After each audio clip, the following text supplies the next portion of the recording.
Fala pessoal, tudo bem? Olha, estamos iniciando a nossa MLP 2.0. Isso mesmo, hoje é o terceiro dia,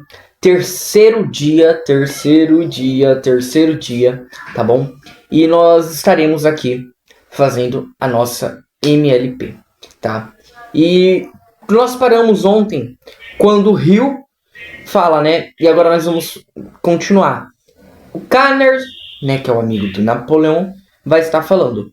Então, pega um papel, uma caneta, um marca-texto para anotar as principais frases de impacto para você. Uma frase que faz sentido. Uma frase que faz sentido, tá bom? Hoje é da página. Isso. Hoje é o segredo da autodisciplina, tá bom? E nós... É o capítulo 2, tá bom? O segredo da autodisciplina. É bem assim. Foi exatamente esse procedimento adotado e você vai notar que as chances de ele alcançar o sucesso teriam sido reduzidas se ele deixasse de usar um dos princípios mencionados. Foi por intermédio de uma aplicação cuidadosamente planejada que todos esses princípios que ele conquistou o sucesso. A aplicação exigiu autodisciplina da mais alta ordem. Se ele tivesse desviado qualquer porção de poder emocional em qualquer outra direção, os resultados teriam sido diferentes. Fato de que me lembro graças à experiência de outro homem que começou a progredir para essa mesma relação que Charles Schwab conseguiu conquistar com minha organização. Esse homem tinha as mesmas habilidades de Charlie. Além disso, ele teria a melhor formação acadêmica. Havia se formado em uma das faculdades mais renomadas, onde se especializou em química industrial. Ele usou com igual eficiência cada um dos princípios mencionados. Como Charlie, com uma só exceção, e esse foi o motivo que o inspirou. Seu motivo era o desejo de ganho financeiro, não como um meio de se expressar amor pela esposa, mas para alimentar a própria vaidade. Ele tinha um amor pelo poder, não como uma expressão do seu orgulho por realizações, mas como um meio de impor a sua autoridade a outras pessoas. Apesar dessa fraqueza, ele progrediu até se tornar um membro oficial do meu grupo, de Mastermind. Então tropeçou, e nesse momento ele destruiu as suas esperanças e suas oportunidades por causa da arrogância e da vaidade. Então ele destruiu, Então ele tropeçou e destruiu devido à arrogância e à vaidade. Aí o que aconteceu? Ele foi rebaixado de posto, porque precisávamos manter a harmonia em nosso grupo de Mastermind, e finalmente voltou ao primeiro degrau da escada, exatamente onde havia começado. Esse retrocesso feriu sua vaidade, um golpe do qual jamais se recuperou. E qual foi a maior fraqueza deste homem que ele cometeu? Hill pergunta. Carnegie responde. Posso responder com 3 palavras. Falta de autodisciplina. Se tivesse assumido o controle sobre seus sentimentos, ele poderia ter tido sucesso com muito menos esforço que Charles Schwab em sua empreitada, porque tinha formação e todos os outros atributos de sucesso identificados em Schwab. Ele deixou de controlar e direcionar suas emoções positivas. Quando se viu escorregando, começou a ceder muitas emoções negativas, especialmente inveja, medo e ódio. Ele inveja aqueles que haviam conseguido ter sucesso, os odiava por terem conseguido superá-lo e tinha medo de todo mundo, particularmente dele mesmo. Ninguém é forte o suficiente para alcançar o sucesso, tendo uma variedade tão grande de inimigos trabalhando contra o seu esforço. E pelo que disse, penso que poder pessoal é algo que deve ser usado de maneira discreta, ou pode se transformar em uma maldição em vez de bênção. Estou certo? Sim. Sempre foi parte da minha filosofia de negócios prevenir meus associados contra os perigos do uso desmedido do poder pessoal, especialmente aqueles que, por conta das promoções, conquistaram esse poder aumentando recentemente. O poder recém-adquirido é como a nova riqueza. Precisa ser observado com atenção, ou a pessoa pode se tornar vítima do próprio poder. É uma frase interessante para a gente anotar. Poder recém-adquirido é como uma nova riqueza. Precisa ser observado com atenção, ou a pessoa pode se tornar vítima do próprio poder. É aqui que a autodisciplina se apresenta bem. Quando as pessoas mantêm a própria mente sob controle, completo controle, fazem com que essa mente a sirva de um jeito que não hostilize outras pessoas. Hill responde: se entendi corretamente, Sr. Carnegie, autodisciplina requer um domínio complemento das 7 emoções negativas e um direcionamento controlado das 7 emoções positivas. Então, autodisciplina ela requer um domínio completo das 7 emoções negativas e um direcionamento controlado das 7 emoções positivas. Em outras palavras, as pessoas devem manter os pés no pescoço das 7 emoções negativas, enquanto organizam e direcionam as 7 emoções positivas para um fim definido. Essa é a ideia, sim, mas autodisciplina requer o domínio de outras características de personalidade. Além das emoções, ela pede planejamento e uso controlado de tempo. Ok. Autodisciplina ela requer o domínio de outras características. Personalidade. Além das emoções. Ela pede planejamento e uso controlado do tempo. Ela pede domínio da característica inata da procrastinação. Se alguém pretende ocupar uma posição superior na vida, não tem tempo para perder com atividades sem sentido, além daquela que precisamos no lazer.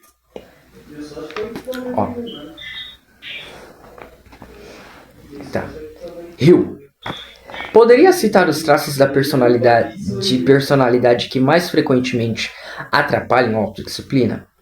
Vamos dizer, por enquanto, que os maiores inimigos da autodisciplina são as 7 emoções negativas. Elas são obstáculos aos quais devemos dar atenção primeiro, se quisermos ter certeza do sucesso. Então, notamos que os maiores inimigos da autodisciplina são as 7 emoções negativas que falamos na aula passada. Na aula passada a gente citou as 7 emoções positivas e também a gente citou as 7 emoções negativas, tá bom? Se você não se lembra, não se recorda, eu vou estar falando aqui, rapidinho, Emoções positivas: amor, sexo, esperança, fé, entusiasmo, lealdade e desejo. 7 emoções negativas: medo, inveja, ódio, vingança, ganância, raiva, superstição, tá? Autodisciplina começa com a formação de hábitos construtivos, especialmente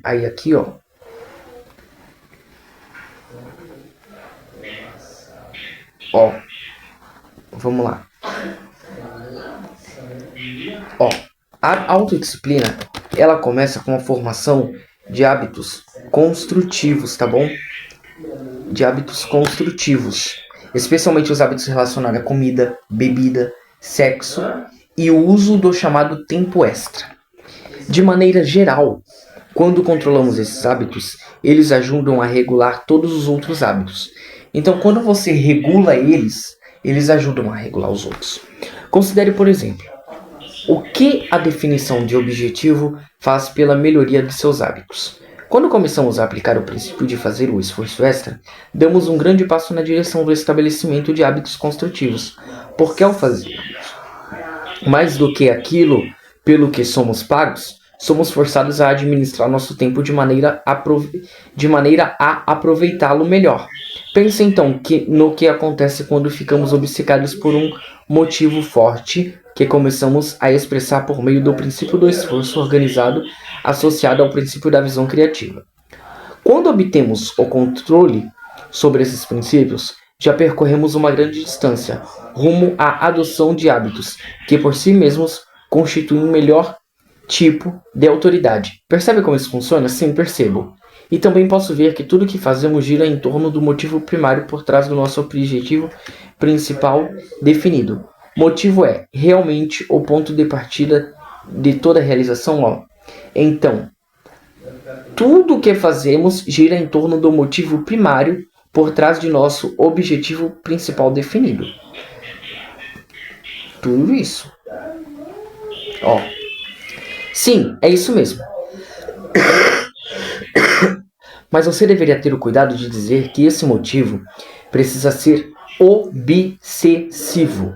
Isto é, deve ser tão forte que leva as pessoas a subordinarem todos os seus pensamentos e esforços à sua realização, com muita frequência. As pessoas não distinguem entre motivo e mero desejo.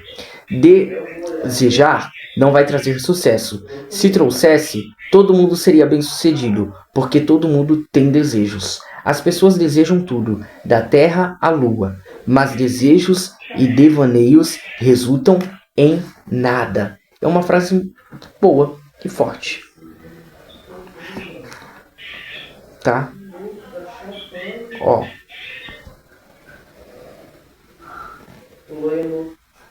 Desejar não vai trazer sucesso. Se trouxesse, todo mundo seria bem sucedido. Porque todo mundo tem desejos. Eu só preciso anotar aqui que é a parte 1 e aqui é a parte 2. Isso.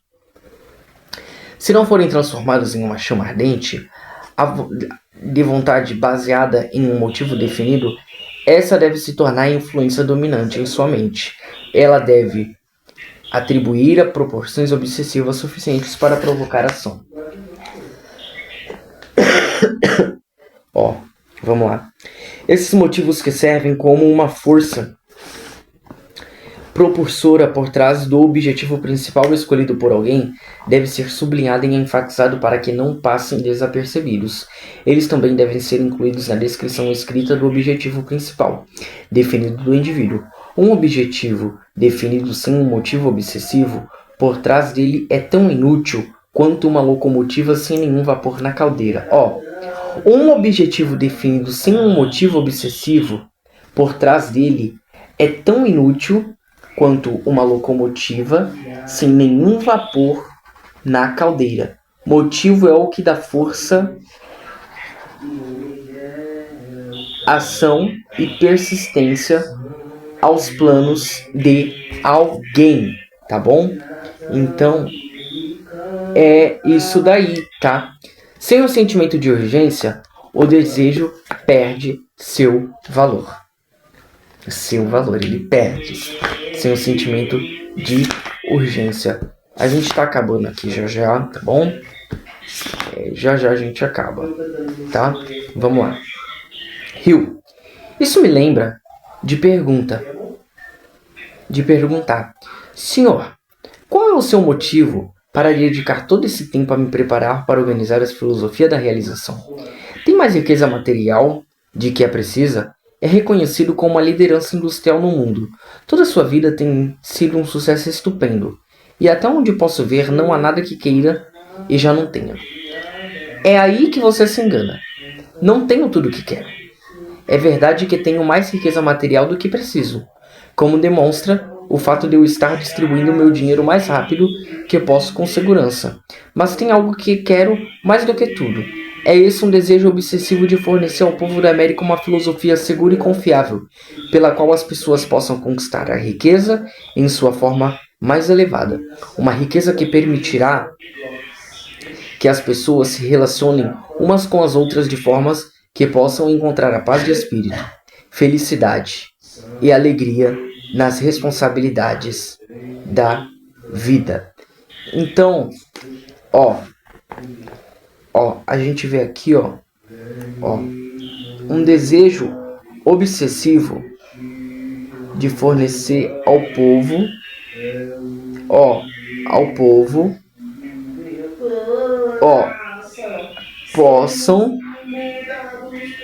que possam conquistar a riqueza em sua forma mais elevada.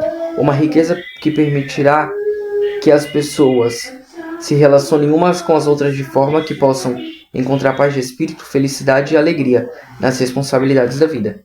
Meu desejo obsessivo surgiu das experiências com pessoas, pelas quais soube da grande necessidade de uma filosofia. Com essa é a exceção, não a regra. Quando eu encontro uma pessoa que tenta se beneficiar sem prejudicar os outros, sempre vejo pessoas tentando de maneira insensata conseguir alguma coisa sem dar nada em troca. Embora saiba muito bem que tudo que eles terão será sofrimento e decepção, meu motivo para ajudar a organizar uma filosofia confiável de realização pessoal é o mesmo que leva algumas pessoas a construírem grandes monumentos de pedra para marcar o local onde seus restos mortais finalmente repousarão. Monumentos de pedras desmoronam com o tempo e voltam ao pó, mas tem um tipo de monumento que pode ser eterno. Ó, monumentos de pedra desmoronam com o tempo e voltam ao pó. Mas tem um tipo de monumento que pode ser eterno. Ó, e qual é?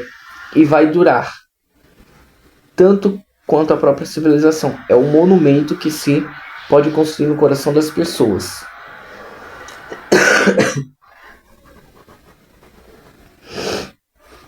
Tá? Por intermédio de alguma forma de serviço construtivo que beneficie a humanidade como um todo. É um monumento assim que espero construir com sua cooperação e posso sugerir que, ao me ajudar a construí-lo, você também o adote como seu monumento. Entendo o que o Senhor diz. Era esse o seu motivo de início da carreira? Não. Não era. No começo, o que me motivava era um desejo por expressão pessoal e um desejo por influência financeira, com a qual eu disseminaria a influência daquela expressão pessoal. Mas ao levar adiante meu motivo original, felizmente encontrei um motivo maior e mais nobre, o de fazer pessoas em vez de fazer dinheiro e e apreendi a visão desse motivo maior por ter descoberto, enquanto fazia dinheiro, que havia uma grande necessidade por pessoas melhores. Se civilização é evoluir para padrões ainda mais elevados, devido ao preservar os progressos já feitos, precisamos aprender padrões de relacionamento humano mais elevados que aqueles que hoje prevalecem, tá? Ó, se civilização evoluir para padrões ainda mais elevados de vida, o de preservar o progresso já feito, precisamos aprender os padrões de relacionamentos humanos que prevalecem. E acima de tudo, as pessoas precisam aprender que existem riquezas muito maiores do que qualquer uma representada por coisas materiais. A necessidade por essa visão mais ampla é suficiente para desafiar até a maior das pessoas. Foi esse desafio que respondi quando meu motivo obsessivo passou a ser a dar às pessoas uma filosofia sólida de realização pessoal. Tá, Hill responde. A partir de tudo que você disse, deduzo que a autodisciplina em grande medida, uma questão de adotar hábitos construtivos. Ok. Autodisciplina é, em grande medida, uma questão de adotar hábitos construtivos. É exatamente essa a ideia.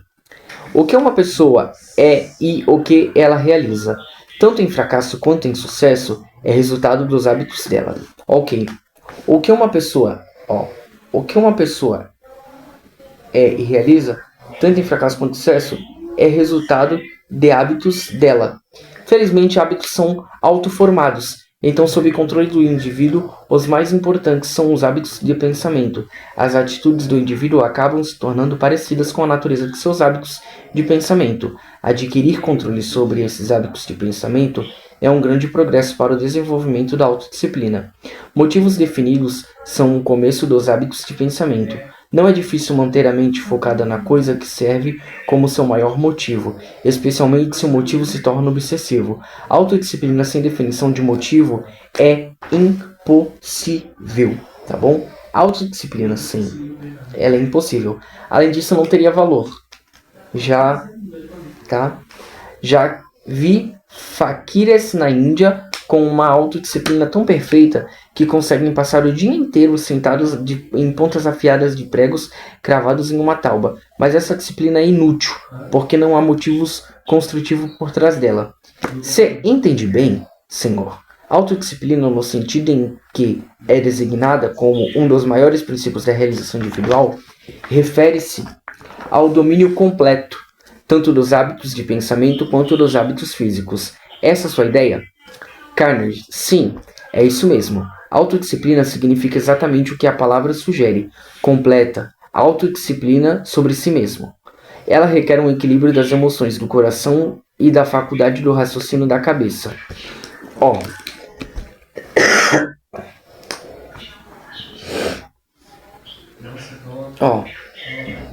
Autodisciplina requer um equilíbrio das emoções do coração e da faculdade de raciocínio da cabeça.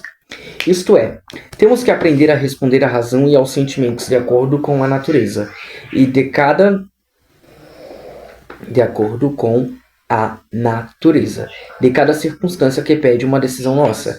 Às vezes é necessário deixar as emoções completamente de lado e permitir que a cabeça assuma o comando. Nas questões de relacionamento físico, essa capacidade se torna muito importante. Ok, vamos lá. Não seria mais seguro se uma pessoa controlasse sua vida com a faculdade do raciocínio, deixando as emoções fora de direções do plano? Não, isso seria muito pouco sábio, mesmo que fosse possível, porque as emoções proporcionam um poder propulsor, a força de ação que nos permite pôr em ação as decisões da cabeça. A solução é controlar e disciplinar as emoções, não as eliminar. Além disso, é muito difícil, se não impossível, eliminar a grande natureza emocional do ser humano. Nossas emoções são como um rio. Tem um poder que pode ser represado e liberado nas proporções e direções que quisermos, mas não podem ser eliminadas. Por meio da autodisciplina, podemos organizar nossas emoções e liberá-las de uma forma altamente concentrada, como um meio de alcançar o alvo de nossos planos e propósitos, tá bom? Então, a gente pode organizar nossas emoções e liberá-las, tá bom? Para alcançar nossos planos e propósitos. As duas emoções mais poderosas são amor e sexo. Anota aí, tá bom? Essas emoções são inatas, obras da natureza, instrumentos pelas quais o Criador garantiu tanto a perpetuação da raça humana quanto a integração social pela qual a civilização evolui de uma ordem inferior para uma superior do relacionamento humano. Não se pode desejar destruir um presente tão grandioso quanto as emoções, mesmo que isso fosse possível, porque eles representam o maior poder da humanidade. Se você destruísse a esperança e fé, o que sobraria de útil? Se removesse entusiasmo, lealdade e o desejo de realização, ainda deixaria a faculdade da razão, o poder da cabeça. Mas de que isso serviria? Não estaria nada para a cabeça dirigir. Tá, então é assim, pessoal. Vamos lá. O poder da cabeça. Mas de que isso serviria? Não estaria nada para a cabeça dirigir. Agora quero chamar a sua atenção para uma verdade surpreendente. As emoções fé, esperança, entusiasmo, lealdade e desejo não são mais que aplicações especializadas das emoções inatas do amor e sexo, desviadas ou transmutadas para propósitos diferentes. Na verdade, toda emoção humana, além de amor e sexo, tem suas raízes nessas duas características naturais, inatas. Se esses dois elementos naturais fossem destruídos, essa pessoa se tornaria tão dócil quanto um animal castrado. A faculdade do raciocínio permaneceria, mais o que poderia ser feito com ela? A autodisciplina, então, é a ferramenta com que podemos dominar e direcionar nossas emoções inatas em qualquer direção que quisermos. É isso mesmo. E agora quero chamar a sua atenção para outra verdade surpreendente. Visão criativa é o resultado da autodisciplina, na qual as emoções de amor e sexo são transmutadas em algum plano ou propósito específico. Nenhum grande líder, em nenhuma forma de empreitada humana, jamais chegou à liderança sem dominar e direcionar essas duas emoções inatas. Os grandes artistas, músicos, escritores, oradores, advogados, médicos, arquitetos, inventores, cientistas, tantas outras pessoas de destaque em todas as esferas da vida alcançaram a liderança. As pessoas de destaque alcançaram a liderança, dominando e direcionando suas emoções naturais, de amor e sexo, como uma força propulsora por trás de suas empreitadas. Em muitos casos, o desvio dessas emoções para a empreitada especializada é feito de maneira consciente, como resultado de um desejo ardente por realização. Em outros casos, transmutação é liberada.